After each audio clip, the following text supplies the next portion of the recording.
বিরোধী দলনেতা সবসময় একটা অনুমান ভিত্তিক কাল্পনিক ক্যালেন্ডার খুঁজে বেড়ান, কখনো সংখ্যা খুঁজে বেড়ান, কখনো নাম খুঁজে বেড়ান, একটা কল্পনা স্তরে থাকেন, অনুমান ভিত্তিক কল্পনাকে ভাসিয়ে দেয়া। কারণ বাস্তবে মানুষের মন কি চাইছে, মানুষ কি চাইছে, তার সঙ্গে এদের কোনো সম্পর্ক নেই।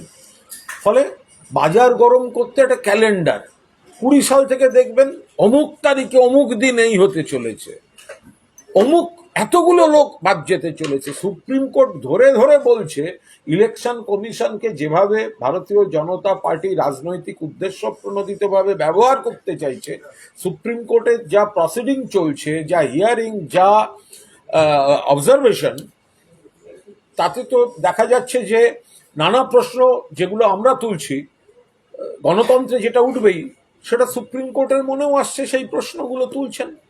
তো ফলে এখন এত ভোটার বাদ যাবে, আমাদের তো পরিষ্কার বক্তব্য।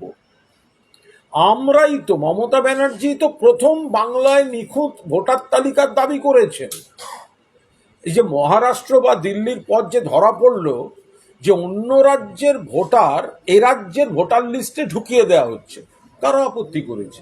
তৃণমূল আপত্তি করেছে। ইলেকশন কমিশনকে কারা ডেপুটেশন দিয়েছে? তৃণমূল ডেপুটেশন দিয়েছে। কলকাতা এবং দিল্লিতে ইলেকশন কমিশন দপ্তরে কারা গেছে? তৃণমূল কংগ্রেস গেছে।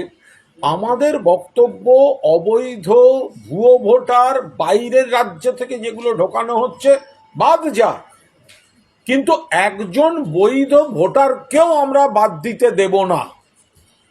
একজন বৈধ ভোটার, যাদের আধার আছে, সচিত্র পরিচয়পত্র আছে, তাদের আমরা কোনোভাবে বাদ দিতে দেব না। আর বাকিটা সেটা হচ্ছে যে ভোটার লিস্টেই ভোট করুন শুভেন্দু বাবুরা। 250-র বেশি সিট নিয়ে মমতা ব্যানার্জি মুখ্যমন্ত্রী হতে চলেছেন।